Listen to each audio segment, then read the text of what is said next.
We would like to welcome you to another episode of Popcorn, Piss, and Vinegar. My name's Chris, joined by Scott and John. Hello. What up? What's happening, y'all? You tell more than we can probably fit into one show. I'm telling you, with all of the news that has exploded this week, I swear, I think I'm going to have to pitch a tent over at my local movie theater in 2015. Agreed. Yes, indeed. Well, let's kick this off. First of all, we're going to obviously talk about Paul Walker and his death. Yeah, the more and more that I read about his death, the more sad it becomes. They found that in fact he did not die on the impact, and essentially he burned to death. The guy who was driving the car that he was with, that fella, he died from impact injuries. But they're saying that Paul Walker didn't die immediately on impact. They haven't got a toxicology report yet. That's 6 weeks. Yeah, that's 6 weeks. Look, I'm sure they're going to find trace amounts of alcohol. The guys were at the benefit. But I doubt they were smashed. Here's, at least not figuratively speaking, I don't think that Paul Walker was conscious. Let's hope not. That car had to have been going 80 miles an hour at least. Why? Because it was. Have you seen the images of the wreck? It's miles an hour do that too. It's confetti. The police have already said they have no doubt that it's a. They have no doubt that the impact. Yes. The namesake of the franchise of which he's the big star. Damn that phone. The namesake of which the franchise he stars in is not called Responsible and Furious. Well, just because you play somebody on the TV doesn't mean you play them in real life. They said both of the guys were drag racing. We're drag racing enthusiasts. They obviously race cars. They like speed. Right. And they said that the car was going 80 plus miles per hour. It had to have been. So the only thing that I'm hoping is that both of these guys weren't inebriated when they hit. I think Paul Walker totally could be inebriated. That might have been why he wasn't driving. Sure. Just at this point now, hey, look, when you do things like that, you take your life in your own hands. But the people I feel the worst for is probably his family, especially his daughter, man. Because you got to read these things. I'm sure that when you lose a family member in circumstances like that, the things after you overcome the shock and you start kind of coming to grips with those things, you're hoping that they didn't suffer when those things happen. But as more news comes out, the guy burned to death. Just hope that he was passed out when that happened. Maybe it's too soon, but I like to start to think in terms of the director, who has expressed a great deal of grief. What they're going to do. It's morbid, but at the same time, are they going to include Paul Walker in Fast and Furious 7 based on the footage they've already shot? But apparently they had a lot of principal photography yet to do, so they can't feature him as prominently. Are they going to computer animate him? Probably not. No. Are they going to exclude him entirely? I don't think that would be wise, because it's morbidly interesting to me in terms of how they're going to do it, and I think ultimately they should figure out a way to include him, even if it's like a revenge movie, flashbacks using the footage they shot, and then that's what I'm thinking. I'm thinking it would probably be better to do that to where you obviously can't show the guy die in the movie. You can't do that. Right. But it's a matter of would it go to where? How do you do it? Well, I would assume that the way you would do it is that you would go and retool the movie, and then that's how you would do it. What you would do is start the movie out to where he's passed on, he's died, and then you show interactions with the other characters based on footage that you've already shot. Yeah, the Rock. So is it a revenge movie? Well, yeah, The Rock basically shows up and says, "You're not going to believe this, but he was killed by fill in the blank heavy." Jason Statham. Yeah. That's who the villain is. There you go. Right. So they're going to have to. Look, they're going to have to do something. I'm sure there's some people in the community that say we shouldn't go on with the franchise without Paul Walker. But hey, look, business is business. They did it, didn't they? Yeah. Didn't they do a few movies without him? Yeah. Well, I think they did a few movies without him and Vin. Yeah. No, Vin Diesel is still a heavy in this movie. He's still. They did one without him, Tokyo Drift. He was in Too Fast, Too Furious. Right. Right. So Yeah, I think they did one without him and Vin, and they tried to continue it on, and then there was the big hubbub of getting them back, and getting them back is what relaunched the franchise. And then, of course, you inject The Rock into the program, and that's instant box office gold. And now Statham. Yeah, so now Statham, and for what my understanding was, they were talking about planning out the 7th movie, and they had to agreement, from what I read, Denzel Washington was going to play in the movie as a big villain. that would be awesome. So yeah, they were going to bring him in. Wait, this is 7. So this is 7 coming out. Yeah, well, they've already been planning these movies in more. advance. Yeah, like 2 more. An interview with Paul Walker, of all people, he said, "Yeah, I've signed on to do 3 more." So there's going to be a Fast and Furious 9 at some point. Yeah, there was a talk. I won the 7th one, but I think the one after this, they were talking about Denzel Washington coming on as a villain because, I mean, the guy plays a villain well. Yeah. And, moving on from that, from Paul Walker and the Fast and the Furious, I mean, now there's a rumor that surfaced the other day that Denzel Washington is in consideration to play Lex Luthor. Jeez, that's neat. It's between 3 actors. They're talking about Denzel Washington, Idris Elba, who plays the Gate Guardian in Thor, and also the actor, I'm not sure of his name, but he plays John Diggle on Arrow, who is Arrow's sidekick. Plays his bodyguard on Arrow. He's also a consideration for the Lex Luthor character. So it seems that they want to go with a African American actor to play the villain. Which, hey, look, I'm all for it. I mean, hey, look, you get a guy like Denzel Washington to play Lex Luthor. I mean, look, you're gonna have the fanboys bitch. Well, it's a white character, man. Who gives a shit? The guy's a great actor, man. Right. I mean, there it is. So I'm so excited. This is the first I've heard of it, and I'm almost speechless with excitement now. So yeah, with Denzel being considered for Lex Luthor, now there's the next piece of casting controversy, which, of course, the internet is loaded with casting directors. I notice. Right. Everybody is opinionated to where there's now Gal Gadot who's going to play Wonder Woman. I'm not really familiar with her work. I haven't seen any of the Fast and Furious movies. So I mean, I'm not familiar with her work, but I went and downloaded some interviews, and man, honestly, keep the accent. Don't worry about sending her to a vocal coach to learn how to speak with an Anglo-American accent. No, keep the Israeli accent. Send her to Jim Jones. Put her on a high-protein diet. Get her bulked up, and she's ready to rock and roll, man. Now, here's a question for you guys. I know both of you were really excited about that internet short that someone made for Wonder Woman. Both of you were excited. Do you think that had any influence? That thing got so many hits so fast. Do you think it had any influence on the development of whether or not Batman and Superman became a sort of JLA petri dish?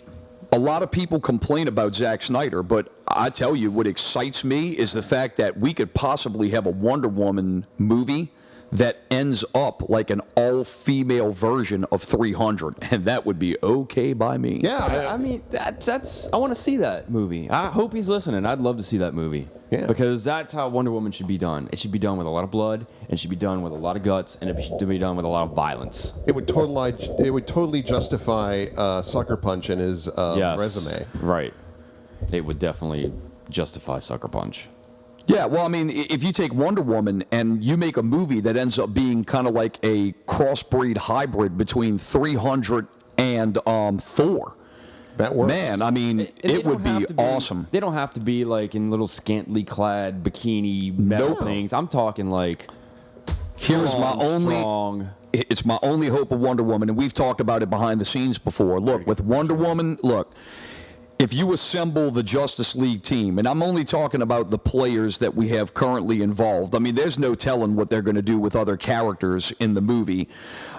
If it was my movie and I had the opportunity to pick the cast, or not the cast, but the characters that would be involved. Me personally, Batman, Superman, Wonder Woman, Green Lantern, The Flash, and Cyborg. I think it would be a good team. And with Wonder Woman, I want to see Wonder Woman serve the role of the tactician. Superman is the heavy, Batman is the ninja. Send Wonder Woman in there as she's the soldier. She's Captain America on the Avengers team. She's the soldier. She's the tactician. She's the badass hand-to-hand combatant. I mean, out of the numerous powers she has, they're all gifted to her by gods. And I mean, she's the tactician. She should be the one in there directing traffic. Okay, look, you go beat the crap out of that. You go beat the hell out of them. And that She's should, like a mixture of Thor and Captain America. Agreed. I actually think the Green Arrow should be included, and that's partially informed by the fact I've totally geeked out on the series on Netflix. But more importantly, Green Arrow played a pretty key role in the Dark Knight Returns comic. Yes, he and, did. His backstory in that was so amazing that I'd sort of like to see that backstory play it out over the course of the next few movies. I would love to see them take the Arrow character and switch it over to the movie, but the executive producer of Arrow came out the other day and said that Warner Television will have nothing to do with Warner Movies. They said they're trying to create their own brand with television. That's fair. And I think that's a smart thing to do. Yeah. It's a smart thing to do. Because you never have the movie to fall back on, and you never have the TV show to fall back on, i.e. S.H.I.E.L.D. Yep. Ah, yes. They're going to, well, actually, there's talk that they're going to start cross-pollinating, that Captain America will actually show up in an episode of S.H.I.E.L.D., which you guys pretty much guessed early on would start to happen. Oh, I have no doubt that would happen, but the thing with it is I doubt you're going to see, I'll be shocked if you ever see Robert Downey Jr. on that show. As Iron Man. I wouldn't surprise, I mean, as Tony Stark, yeah. I could see him doing a little walk-on cameo, but show or whatever. Yeah, I mean, there's no way that they have the budget to pull off that CGI. I mean, unless they use stock footage from the other three movies. Well, the models are already made. Marvel's in charge. If Marvel wants to I think they could pretty easily strong-arm him. I don't think Robert Downey Jr. would necessarily object to it. I mean, Joss. No. I think that they don't have a problem with getting him on the show, but like I said, that television, even though they are Marvel, it's still a business and it's a business model that they follow. And I mean, man, it's expensive to create all that CGI stuff. I mean, especially the quality of a character like Iron Man. I have no doubt you might see Tony Stark as a walk-on character, but as far as seeing Iron Man as a walk-on character, the armor blowing the crap out of things, I don't think you'll ever see that. Yeah, it's too expensive for TV. I watched it like in a marathon. I was waiting on my computer to do stuff, and it's pretty much the love child of the X-Files and the A-Team. Like it's right. Yeah, it's just really, but the A-Team in the worst ways. Right, like it's like 80s movie choreographed action, and they may as well do a freeze of all of them jumping in the air for as much. I'd watch it for that. But I mean, but that's the thing though. They know how to get the viewers. I mean, look, they did the Thor cleanup episode that we talked about in our last episode. I watched it. If they made an ad, and they say if they said that who's the cat that plays Captain America? It can't come to my mind right now. Who is it? Chris. Evans. Yeah, Chris Evans. That's it. I mean, if they did a promo where they said Captain America is going to be on an episode of Agents of S.H.I.E.L.D., I'll watch it. Yeah, I'll tune in for it. I mean, I'll tape it. Yeah, right. I'll DVR it and watch it 3 months from now. Right. Absolutely. I just hope that. I'd still like to see S.H.I.E.L.D. turn around, and there have been a couple of points that have made it not completely without merit. It's just not enough merit to watch religiously at this point. Correct. I'd just rather watch Arrow. It's a far superior show. Not a good show. The fight scenes are phenomenal. I mean, they're not scared to use the DC universe. I mean, man, I've been watching the shows and knowing the comics. Yeah. Like I'm sitting there connecting the dots, and I'm like, God, they used that character, and it's part of his history, and it's awesome.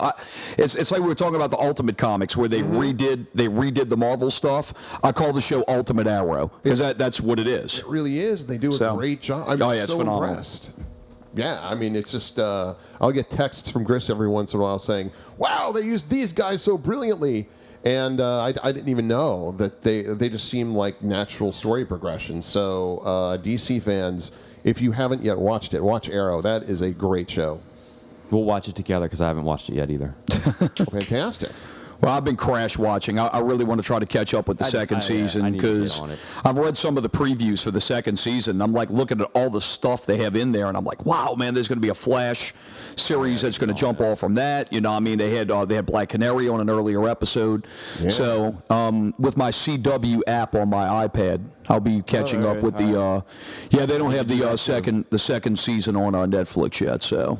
We only have the first season. I honestly think DC is starting to catch up with Marvel in terms of playing their cards right and creating a multiverse. You know, Going to be the final product. That's just going to be the name of the game. So I mean, speaking of Marvel, have you guys read about the Daredevil? yeah, series? No, but I did read a thing that Affleck said he was kind of not embarrassed of the movie, but not happy, at that time. I'm recalling that interview that you're talking I just about. recently saw it on the news, not on the news, but in the news flurry of internet. Well, what I thought was good of Affleck, and it goes to show you how he's kind of matured as a actor and as a director. He says, "Look, we put a lot of hard work into these things. Sometimes they turn up good, sometimes they turn up bad. Right. If they turn up bad, the audience will let us know." He said, if it turns out good, the audience will let us know. He said, personally, I think Daredevil was a bad movie. He says, I love the character, but I didn't think the movie was well done. And he says, I own that. But he says, I have to own that. I can't sit there and make excuses for it. If the audience doesn't buy it, the audience doesn't buy it. And one of few people that actually liked that. I liked the movie. Yeah, I like Daredevil. I do too. I like the director's cut. I think it's a better movie. Well, do you know who's writing and directing and executive producing the Daredevil series? No, I do. I don't. Drew Goddard, the guy who did Cabin in the Woods. Really? Yes. Yep, he is the showrunner. He's writing and directing the pilot episode for Netflix. This is going to be a Netflix? Yeah, it's going to be a net. We discussed this on a previous show. The four. Right. Yeah, it's Jessica Drew, Luke Cage, Iron Fist, and also Daredevil, and they're all going to meet in a 4-part miniseries, The Defenders. Going back to Affleck really quick, did you guys hear that Ben Affleck and Matt Damon are going to be producing the Vertigo series Sleeper? Nice. As well. Nice. So Affleck's got the DC bug. There was rumors early on that he was going to direct taking charge, JLA. right? He's got the Warner lock-in program. That's what he's got. Right. Warner's locking him in. Oh well, and I'm sure he's Making just it work. like, hey, this is my paycheck gig, and I'll turn around and do movies like Argo every once in a while, which is great. He's one of those guys who does the right, not says does the right thing, but when he puts his effort, when he puts his mind to it, he does it right. He works hard for it, is what I'm trying to say. I think it's what John just said. I think the guy is he's in a very good place. Yeah, man, look, I'll go star as Batman. I'll go and get in a blockbuster, and hopefully if it turns out well, I'll really get my name out there. Look, the haters are going to hate, but, the fanboys are going to love if it ends up being a good movie. And I'll go there and I'll make my blockbuster to keep my face out there. And then when I got to fall back on Warner, I'll go to my studio and I'll make my personal films for small money and let them make big money box office with big box offices worldwide. Yeah. So I'm going to go on a really quick side quest here because I was lucky enough to see a sneak preview of Saving Mr. Banks, the movie with I can't wait. As Walt Disney and Emma Thompson as the gal that wrote Mary Poppins.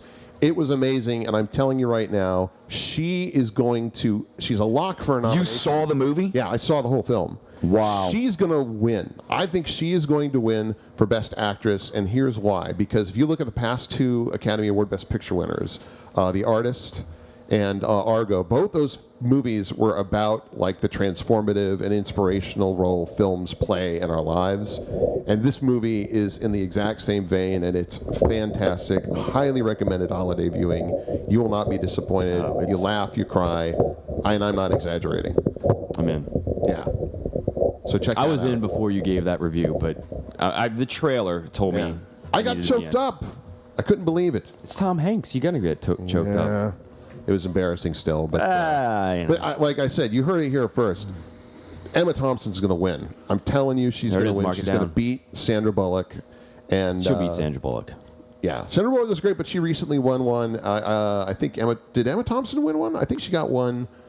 I think she got one for Much Ado About Nothing. I think she got and one of those like Merchant Ivory Shakespeare things. Yeah, where she like dialed up the English accent. But she's a lock for this. She's going to get it. I'm going to go on a side quest from your side quest. Being since we're all kids of the '80s, I was watching reruns the other day of The Young Ones. the BBC series. There's an episode where it's like Hugh Laurie, her, and Emma Thompson, and like one other notable British. They're like all in the same episode. The young ones go to like a university challenge, which is kind of like Jeopardy, and they have the university challenge episode Varsity Quiz Bowl or something like that. Yeah, it's like Varsity Quiz Bowl, and the opposing school are like kind of like the snotty rich kids. Yes. And two of those snotty rich kids are Hugh Laurie and Emma Thompson. Do you remember her non sequitur answer to a question? It was like, who invaded such and such in 1962? And she goes, my daddy drives a Porsche. That is correct. One of the characters' names was Lord Snot. That's so great. Yeah, I have the set. I'm going to have to go look that up. I have the DVD set. As do I. The only thing that didn't get looted in Hurricane Katrina, all my BBC stuff stayed, and then everything else got stolen. The young ones, strong. It's a win for me. Yeah. If you're going to get looted. Definitely. Yeah, well, on the young ones, before we move on to the other movie news here, if you have seen the young ones, I would highly recommend checking out Bottom. Which is Rick Mayall and Adrian Edmondson in a follow-up show, and they play two counterculture kids. Wow. And yeah, it's the name of the show is called Bottom. It was 2 seasons, and also Christopher Ryan, who played Mike on the young ones, he makes a bit appearance in like 2 episodes. I remember this show. Did it come on MTV? No, it didn't come on MTV. It's a BBC. No, the one you're thinking of is Comic Strip Live, and that was the show that was like the predecessor to the Young Ones. Okay. And when the Young Ones was successful, Comic Strip Live was the show that kind of like led on to all that stuff. So, indeed, to get rid of our British centric. Hey, speaking of trailers, and I don't mean the side quest to a side quest to a side quest. Here it is. I'm kind of going to bring it back together. Did anybody see the trailer for Spider-Man? Yes. Yes, I did see it. Honestly, I mean, at this point now, as long as they can make Spider-Man movies that were better than Raimi's Part 3, I'm in. I mean, I feel like just the trailer, and I'm not going to make my entire judgment on the movie, but based on the trailer, I feel like this is Raimi's Spider-Man 3. We're already at 3 villains. Yeah. It's big and colorful. And not very well computer animated. That was my. Well, yeah, but you can't really go that on trailers, because when they show trailers, you have to remember they're not in post when they show trailers. True. So you gotta kind of cut them some slack on that stuff with teasers, because they're not even in post when they show that stuff. It reminded me of like very bright and colorful, sort of what happened with Batman towards the end. It got really glittery and fancy and neon. It reminds me of Nolan's Batman in the respect to where if you remember in Batman Begins, right, it was the drugging of Arkham Asylum and the water supply that formed all of these villains. Well, it seems in this version of the Spider-Man universe, it's going to be Oscorp that creates all of his villains, because they're doing a walk through Oscorp, and plain as day, they have the Vulture's wings and they have Dr. Octopus's harness with the arms on it and all that stuff. So it seems to me that Oscorp is going to be the one who's manufacturing all of these villains. So I would just like to see. I think Sony should lose their privileges. I think that Spider-Man should go back to Marvel, or I'd be okay with them going to Fox, because it sounds like they're doing Xmen right. I don't know. You don't feeling it? X-Men? No, I mean, I don't know. I'm curious to see where they're going to go with X-Men, because, now that we're, since you mentioned X-Men, I mean, they're already talking about their third or their next movie in their series, which they call it X-Men Apocalypse. In the comic books, one of the X-Men's greatest villains is a villain named Apocalypse, who's a 3,000-year-old mutant. He's like the first mutant. Right. And there was a storyline that was brought on that a lot of fans kind of complained about, but it ended up being so loved when they changed it back. The fans actually complained that they wanted the storyline back, and it's called the Age of Apocalypse. It's an alternate universe. It's an alternate universe where Apocalypse essentially has X-Men working as his henchmen. And he is bringing on the proliferation of the mutant race. Well, considering the direction, Very, very we well know- done story. Well, considering the way we know Days of Future Past is going, where I they don't know where that movie's going. you don't. I have no idea what's happening. Well, it's based on a series. Basically, it's all about alternate universes and parallel. It reminds me universes of Back and to stuff the like Future that. Part 2. I don't necessarily know what direction we're going, and Doc Brown's going to pop. Ian McKellen doesn't know either. He said in an interview yesterday, he says he doesn't even understand the plot of X-Men movies until he sits down with the audience and watches them. He said, all I can tell you is I go into the past. He says, I don't know why. I have no reason why. He said, and I can understand from his standpoint because they try to keep that stuff secret. So a lot of these actors, they're only given the portions of the script that are necessary for them. You know, I mean, the other stuff is all kind of kept secret. So they don't get to see the entirety of the film until it's all cut together. I'm ready for that movie. I'm really excited to see that. I'd like. If it's anything like that first X-Men First Class That's what movie, I'm it's going to be awesome. It's going to be really Apocalypse good. You said the third in the trilogy. Is Apocalypse is that gonna have these people too? Is that? Oh yeah. But the thing with it is that they would kind of be changed to do different. They would serve different roles within the movie. Apocalypse during the Age of Apocalypse, his most badass henchman was Wolverine. So, Jackman. in fact, he's got a role for life. Pretty much. Well, he has a role for life, but I read an article with him yesterday. He said that they're talking about developing a third Wolverine movie. Yeah. He said that if it doesn't go the way he kind of wants it to go as far as it being good, and I don't blame him. I mean, look, X-Men Origins Wolverine was terrible. And he came back with came back with the Wolverine, which was a pretty good movie. It was pretty good. And he says that he's happy of the quality of that film. He said that if the third movie doesn't match in quality to the Wolverine movie, he said he's going to let the studio go on without him. So Not even do X-Men stuff. I mean, I would imagine he's still going to do X-Men. He's but locked into the X-Men. That's I mean, Well, that's what I'm like. This But movie and the next how, one. how do you do that? How do you do a Wolverine movie with whoever, Joe Blow, and you have X-Men Wolverine as Hugh Jackman? well, I don't know. That might be integrity to the fans nonsense. right. You know? Well, I think by the time he gets to the bottom of whether or not he's going to do a third one, they will have finished the trilogy. You know, The article I read from him about him being happy about being the Wolverine character is that he now is more comfortable doing it because Wolverine's like this old ratchety man. You know, he's his attitude. Right. You know, whereas when he was in his 30s and 30s, whatever, doing that, he was still a young guy. Now Hugh Jackman is, in his 40s, and he can understand what it's like to be an old ratchety Wolverine. 40 man. Yeah, right. That's awesome. I have one more side quest, unless you wanted to. No. Go ahead, please, by all means. As a side quest to that, the guys who wrote X-Men First Class, their names are Zach Stentz and Ashley Miller. They're going to write and executive produce the television series for the Terminator, which got me interested. Wait. Wait, hold on. I'm totally with you guys.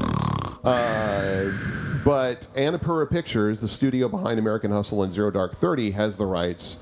And when you read the idea, basically the series and the film become two alternate realities that apparently will continue to cross paths. Because they've got 3 movies and they're totally rebooting the series. So, considering the resumes of everybody involved, I'm cautiously optimistic. I'm not waited with bated breath. Either way, I think we can all agree the best thing for the franchise is building a robot to send it back in time to beat McGee to death with a crowbar. Right? I know you feel me on that, Scott. No comment. Okay. No McComment. No comment on your speech. McG. Yeah, you don't know what you're talking about, but that's okay. This is how we get sponsors. Yes, right here. yeah, right. You'll be eating McCrow. As far as the Terminator, man, look, I understand. It's a storied franchise when it comes to science fiction action, man. But I I think it's one of those movies. It's the thing. Like, I mean, to me, trying to reboot the Terminator without doing. I mean, I understand Big G tried to bring it forward and tried to kind of do it with different characters, so he didn't have to lie. I mean, the movie sucked, but I mean, it's horrible. But I mean, I understand what he was trying to do, because he's like, well, I'm trying to kind of tell a story within that universe that moves on with recast actors or recasted actors. You know, because I mean, man, Linda Hamilton is she's so integral to that series. Arnold Schwarzenegger is so integral to that series. You know, I mean, it's difficult to. It's difficult to continue it on. I mean, it's like literally, it's like remaking Star Wars, or remaking Rocky. Yeah, or remaking Rocky. I mean, yeah, we're going to remake Rocky without Sylvester Stallone. You know, we're going to remake Star Wars without Harrison Ford as Han Solo or Mark Hamill as Luke Skywalker. I mean, you just can't do it. I mean, it's very difficult to do. I mean, you can do it, but it's hard to make it successful. You know, so I mean, you're going to have a television series that's going to come out. I did read that. I think it's supposed to. The television series starts. Star Trek. They remade Star Trek. Yeah, well. Well, there you go. Do you remember when Brett Ratner directed X-Men 3? Yeah. Yes, unfortunately. Everybody said that franchise. He destroyed the franchise. Destroyed it. Then these guys came in and wrote X-Men First Class, which is great. And now we're talking about Apocalypse and blah, blah, blah. Yeah, but you're talking about, but much like Star Trek, you're talking about younger characters. You're taking the same characters and you're recasting them with younger actors in their role, saying this is the younger version of them. Right. I mean, that I can kind of understand. You know, so I mean, but that's the thing with Sarah Connor. You start out that series with the first Terminator in 1984, and I mean, she's in her young, her youthful 20s. In that movie, so I mean, you're trying to recast that actor. I mean, it's tough. It's really tough. And from what I hear, is that television show is supposed to start with her crushing the Terminator in the factory in 1984. Oh, so yeah, it takes an alternate path from the first movie. So I'm going to check it out. That's all I'm saying. Well, I can't do it. I can't beat on it without watching it first. Right, exactly. Yeah. Exactly. I mean, look, am I gonna go check out the new movie? Yes, I am. Like I said, I'm gonna live in a movie theater in 2015. Right. I'll be in the movie theater every week in 2015. I'm sitting there looking at the release dates. It's gonna be a movie a week. I promise you. Crazy. Yeah. Starting with The Hobbit. The new Hobbit apparently is amazing. Like, worlds better than the last one. So. Are you talking about 2014? Yeah, that's 2014. Yeah, we're talking about the year of the blockbuster, when you're going to have Avengers 2 and Star Wars and all that stuff. But 2014 is going to have. Oh yeah, they're going to have some movies. Yeah, they're going to have some lined up stuff for 2014. But yeah, I mean, talking about the movie franchises with the Terminator and moving back to the X-Men. Fox has announced that they've signed Simon Kinberg, who wrote X-Men First Class. Mm-hmm. He is now going to be the Joss Whedon of Fox. They're now going to do a shared universe with the X-Men franchise and with the Fantastic Four franchise. And they're going to start developing the next level of X spin-off movies, starting with X-Force, which I'm sure will be another Wolverine vehicle. They'll have Jackman involved in that. But the beauty of X-Force is one of the big name characters, well, of course, was Cable, which now they'll be able to easily move Cable in, because Cable is the future child of Jean Grey and Scott Summers. So now with all of this time shifting and all, they'll be able to move him back in time. But one of the other members of X-Force, beloved character, is Deadpool. Oh, so now you'll have Deadpool as a member of X-Force, and they'll be able to finally do that Deadpool spin-off film. It'll just be interesting if they get Ryan Reynolds, I hope, to play the role, because I do too. I do too. Yeah, we hope, but I can tell you, man, with Ryan Reynolds, man, resume between R.I.P.D. and Green Lantern, man, it's going to be very hard to convince studio execs to say, hey, look, we're going to make a big blockbuster and we want Ryan Reynolds. Yeah, with R.I.P. in the title, it just does not bode well, does it? If you look at it and you're trying to decide if you're going to give him a 100th chance. Yeah, I say give him a 100th chance. Well, of course, because you don't have 200 million riding on it, you know. Hey, I mean, They made whatever R.I.P. cop movie. I didn't make that movie. They put that out there. Yeah. Somebody's R.I.P.D. idea Yeah. was to do that. Failure is not his fault. Right. I thought he did the best he could with it. I did too.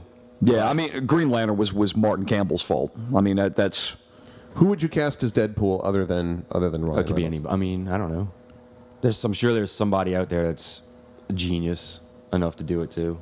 I just don't know. That's a fun one to play with. Boy, if he was younger, man, boy, I would consider Brad Dourif, who did the voice of Chucky. Yeah, he'd be good. Boy, he'd be fun, man. If he was younger, though, he's far too old, though. Yeah. Boy, he'd be a lot of fun in that role, though, as Deadpool. But, I mean, if they could do Deadpool, they got to do Deadpool right, man. I mean, he's got to break the fourth wall. He's got to talk to the audience. He has to do a whole bunch of wild stuff. I mean, that's what Ryan Deadpool Reynolds. does. That's Ryan Deadpool Reynolds. turns to the audience, and he acknowledges that they're reading the book right along with him. I mean, let's be honest. Really, Deadpool is a voiceover gig. You know, I mean, it ultimately. Is it? Well, right. I mean, you can have your big name star, whoever it is, until they become Deadpool, but Deadpool's totally covered. You know, like, so you could totally do a voiceover, and no one would be the wiser. I guess. Yeah, that is true. I mean, they could do that also. They could get a guy like Ray Park and get him to play Deadpool, and then you could just have an actor voice him. So they did with Darth Maul. Yeah. You know? Gilbert So- Gottfried. Gilbert Gottfried, yeah. Gilbert. All right, well, on that note, we're going to wrap up this episode of Popcorn, Piss, and Vinegar. We'll be back in a couple of weeks. I'm sure that we're going to kind of like touch on some Christmas movies a little bit, but I don't know. Stay tuned. Yeah, stay tuned. We'll have our writers work on it. Yes, indeed. You can check us out at www.popcornpissandvinegar.com. You can also visit us on Facebook and Twitter at PPVGuys. Remember to join Scott and I at the End Conversation on Twitter. Not John. Not John. At hashtag PPVGuyTalk. Or hashtag not John. Hashtag no comment. Hashtag where's John. See y'all next time. Later. End scene.